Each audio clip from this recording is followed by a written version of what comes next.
So, welcome back everybody. This is Rafsankat Tripathi and I am back with another तड़कता भड़कता सा review video.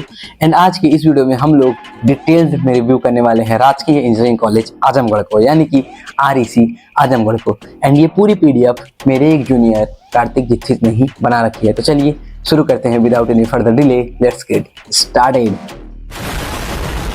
तो सबसे पहले हम लोग बात कर लेते हैं कॉलेज की इस्टेब्लिशमेंट और कॉलेज की रैंकिंग के बारे में।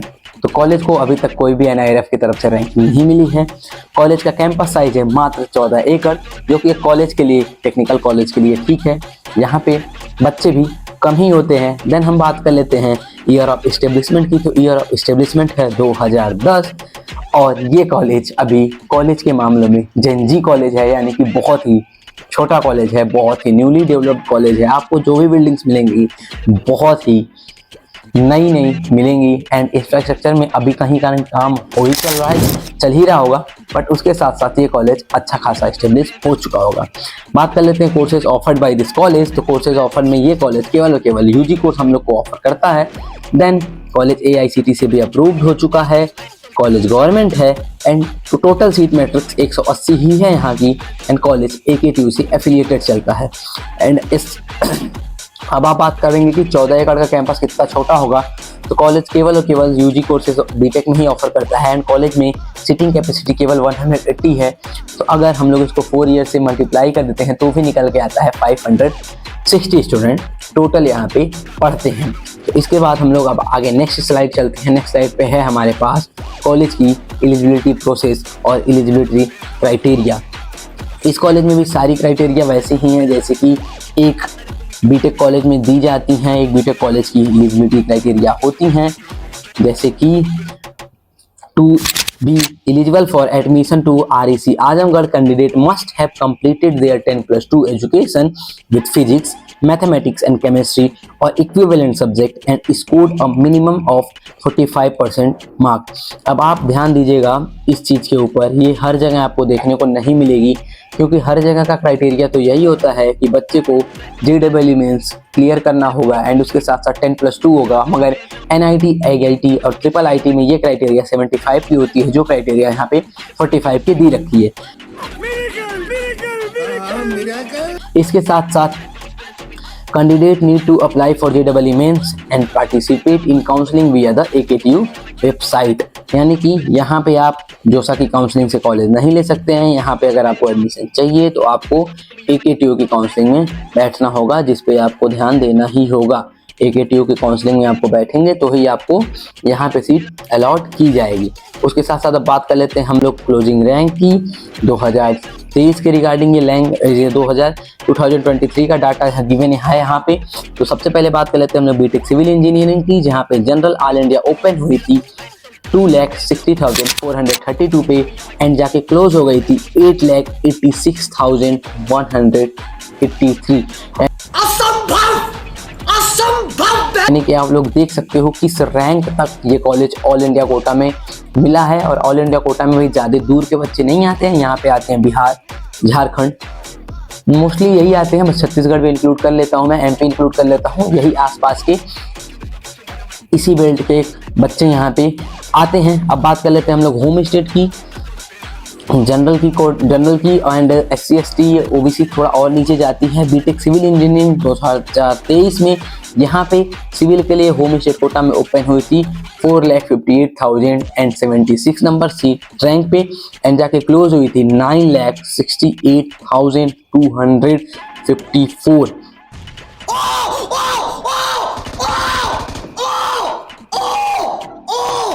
ये क्या हो गया? आप देख सकते हो किस मैसिव रैंक तक ये गवर्नमेंट कॉलेज आपको अलॉट हुआ है।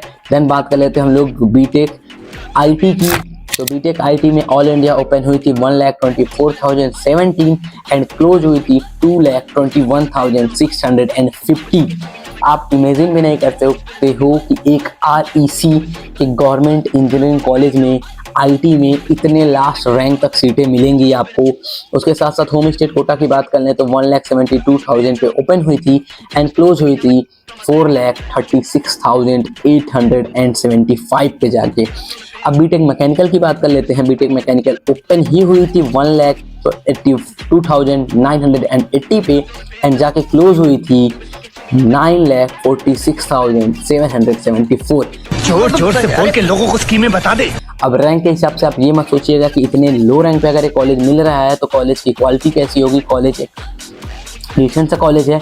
एंड अब बात कर लेते हैं बहुत ही एक इंटरेस्टिंग से फैक्टर की, जो कि मैंने स्पेशली इंक्लूड करवाया था, जो होने वाला है मेल एंड फीमेल का रेशियो इस कॉलेज में। तो जैसा कि आपको पता है, REC बहुत ही रूरल एरिया में जाके डेवलप होते हैं, जाके इस्टेब्लिश होते हैं, तो वहाँ पे गर्ल्स बहुत कम ही जाना पसंद करती हैं। तो वो रेशियो है 84:16% का। अब आप इसको अगर नंबर में कंक्लूड करेंगे तो आपके पास निकल के आता है 7:1 का रेशियो, जिसको देख के स्पीड भैया के भी होश उड़ जाते हैं कि इस रेशियो में उनका भी चांस नहीं है। मुझे अपने घर जाना है। मुझे घर जाना है। खैर आगे बढ़ते हैं, बात कर लेते हैं हम लोग facility provided by this college. तो जैसा कि मैंने बताया, कॉलेज गवर्नमेंट कॉलेज है एंड न्यूली डेवलप्ड कॉलेज है, तो आपको सारी बेसिक फैसिलिटीज़ मिल जाती हैं। जैसे अभी इंफ्रास्ट्रक्चर नया है, वाईफाई मिल जाएगा आपको, डिजिटल बोर्ड मिल जाएंगी, लाइब्रेरीज मिल जाएगी, मेस की सुविधा मिलेगी, मेडिकल फैसिलिटीज़ मिलेगी, ये सारी चीज़ें आपको मिली जाएंगी। एंड उसके साथ साथ लाइब्रेरी में भी सारी जो भी बेसिक फैसिलिटीज़ होती हैं, जैसे कि डिजिटल लाइब्रेरी, ई लाइब्रेरी या फिर ई कलेक्शन, वो सारी चीज़ें आपको यहाँ पे मिल जाएंगी। सारी चीज़ें आप पढ़ सकते हो रोक के स्क्रीन को। देन आगे बढ़ते हैं हम लोग, तो आगे आपको यहाँ पे आपको वॉशरूम रेस्टरूम भी अच्छे खासे मिल जाएंगे, जो कि हर जगह मिलते हैं। एंड देन अब बात कर लेते हैं सबसे इम्पॉर्टेंट स्लाइड की, जो कि एक इंजीनियरिंग कॉलेज में जाने से पहले हम लोग नोटिस करते हैं, हम लोग ध्यान देते हैं, जो कि होने वाला है यहाँ का भी प्लेसमेंट। तो प्लेसमेंट की बात करें तो प्लेसमेंट में यह कॉलेज अभी तक तो कुछ उतना खास करके नहीं दिखाया है, मगर जिस हिसाब से यहाँ की फ़ी है तो ROI एक अच्छी निकल के आ जाती है। एंड इसमें फ़ी मेंशन नहीं है, तो मैं आपको बता दूँ, फ़ी यहाँ की कोर्स फ़ी 3 लाख के अंदर अंदर ही निपट जाती है, एक्सक्लूडिंग हॉस्टल। और हॉस्टल की फ़ी भी बहुत कम है। तो उसके बाद I miss this fee slide, sorry. Then fee की बात कर लेते हैं कॉलेज की सबसे पहले, क्योंकि ये एक इम्पॉर्टेंट फैक्टर है। तो जैसे एज आई सेड, यहाँ की कोर्स फ़ी केवल और केवल 2,04.7 लाख है, यानी कि 2.5 लाख के अंदर अंदर आपकी पूरी कोर्स फ़ी है। 4 साल का बीटेक कंप्लीट हो जाएगा। उसके साथ साथ पर ईयर का हॉस्टल फ़ी है 18,500 एंड पर सेमेस्टर का मेस फ़ी है 14,800। एंड इसको अगर आप ऐड करना चाहेंगे तो यू हैव 18 प्लस 14 टू या 28 गिव्स अस 88614। तो 46,000, इसको हम थोड़ा सा अप्रॉक्सीमेट लेते हैं, 47,000 में आपका हॉस्टल और मेस हो जाएगा पूरे साल का। एंड 2.5 लाख में आपकी बीटेक हो रही है, तो यानी कि 4.5 लाख में आपका बीटेक यहाँ से कंप्लीट हो जाएगा। जैसे आई सेड कि यहाँ की ROI आपको अच्छी देखने को मिल जाएगी। एंड उसके साथ बात कर लेते हैं प्लेसमेंट की। तो यहाँ पे हर कॉलेज के जैसा ही प्लेसमेंट सेल है, उससे हम लोग को ज़्यादा कोई मतलब नहीं है। प्लेसमेंट सेल है तो अच्छी बात है। एंड लास्ट में इसकी बात कर लेते हैं, student at the UG level with REC Azamgarh, average package of 4.2 lakh. तो जैसा कि हम लोग देख सकते हैं कि 4.5 लाख में यहाँ से बीटेक कंप्लीट हो रही है एंड फर्स्ट ईयर में ही आपको 4.2 लाख की पैकेज लग जा रही है। तो ओवरऑल अगर ठीक ठाक इस रैंक पे बात करें तो कॉलेज बहुत ही अच्छा है। अब बात कर लेते हैं स्टूडेंट प्लेस्ड की वेरियस ईयर्स में। तो यहाँ पे 2022-2023 बैच जो कि रिसेंटली अभी पास आउट हुआ होगा, उसमें से केवल 33 बच्चे प्लेस हुए हैं। इस डाटा से थोड़ा सा मैं भी हिला हुआ हूँ। केवल 33 बच्चे ही क्यों प्लेस हुए, बाकी बच्चों का क्या हुआ। एंड उनको मीडियन सैलरी मिली है 4.2 लाख की, मतलब कि कुछ बच्चे, आधे बच्चे इससे नीचे होंगे, आधे बच्चे इससे ऊपर होंगे। एंड देन 2021 एंड 2022 की बात करते हैं। ओके वेट अ मिनट, ये जो डाटा है 2022-2023 ये शायद लॉकडाउन वाले बैच का होगा।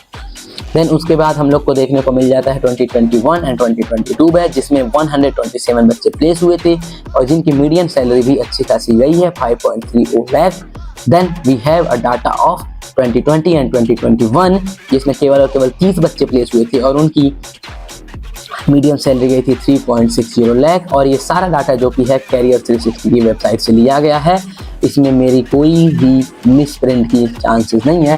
देन इसके बाद भी ये कॉलेज बहुत तगड़ा है।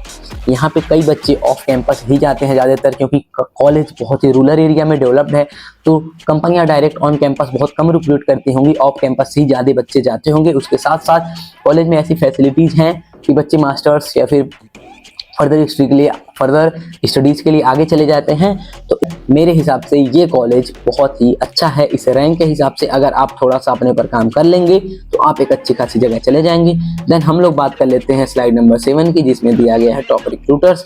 तो टॉप रिक्रूटर्स है यहाँ के जस्ट डील, हाइटेनिक, Tech Mahindra, Collabera digital, Wipro and Accenture, जो कि सारी मास रिक्रूटर्स कंपनियां हैं। HCL, ये सारी की सारी मास रिक्रूटर्स कंपनियां हैं जो कि मास में अगर नहीं भी रिक्रूट करती हैं मगर सैलरी पैकेज मास रिक्रूटमेंट वाला ही देती हैं। 3, 4, 5 लाख के अंदर ही सोचती हैं कि हमें फ्रेशर्स मिल जाएं और उनको हम अच्छे से ट्रेन करें, अच्छे से उनसे कमाएं, देन उनकी सैलरी बढ़ा देंगे।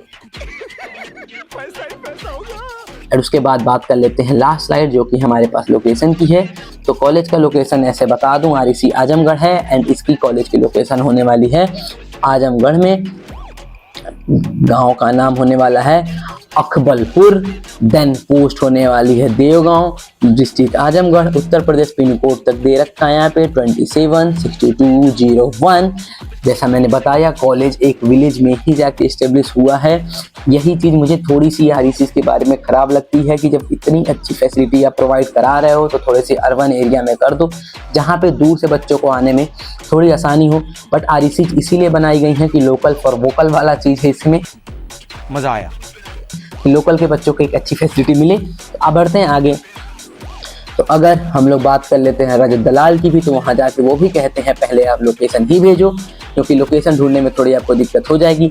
अगर मोड ऑफ कनेक्टिविटी की बात करें तो बाई एयर आप नियरेस्ट स्टेशन पड़ेगा Lal Bahadur Shastri airport VNS Varanasi, and then आप गोरखपुर एयरपोर्ट को भी अपने दिमाग में कंसीडर कर सकते हैं। एंड बनारस से इसकी डिस्टेंस पड़ेगी 100 किलोमीटर, इससे थोड़ी सी ज़्यादा ही पड़ेगी।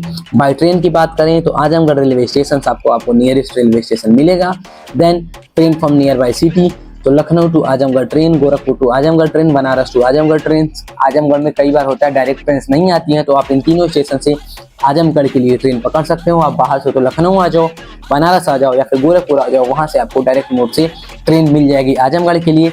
एंड बाई रोड की बात करें तो बाई रोड की इंडिया या फिर यूपी में कोई दिक्कत नहीं है, आपको हर जगह से हर जगह के लिए बसेज मिल जाएंगी। जैसे कि नियर बाई सिटी इसमें भी है, वाराणसी, गोरखपुर एंड लखनऊ, इन तीनों जगह से आपको आजमगढ़ के लिए बस मिल जाएगी बहुत ही ईजिली। तो इस वीडियो में इतना ही। उम्मीद करता हूँ कि आपको यह वीडियो बहुत ही अच्छी लगी हो, बहुत ही इंफॉर्मेटिव लगी हो। अगर ऐसा कुछ भी हुआ हो इस वीडियो से मैं आपकी नीड फुलफिल कर पाया हूँ तो please consider subscribe to the channel, क्योंकि उससे मुझे बहुत ही सपोर्ट मिलता है, मोरल वैल्यू बढ़ती है, मेरी मोरल स्ट्रेंथ बढ़ती है। तो आप इसके बाद कमेंट बॉक्स में बताइए कि हम लोग किस REC को कवर करें, क्योंकि हमारे चैनल पे सीरीज चल रही है साथों के साथों REC को सबसे पहले कवर करने की। Till then this is Ravishankar Tripathi, hoping for your best. Subscribe और वो जो लाल वाला बटन है उस पर भूकंप लेके आओ या फिर भूचाल, मुझे नहीं पता, बस क्लिक हो जाना चाहिए।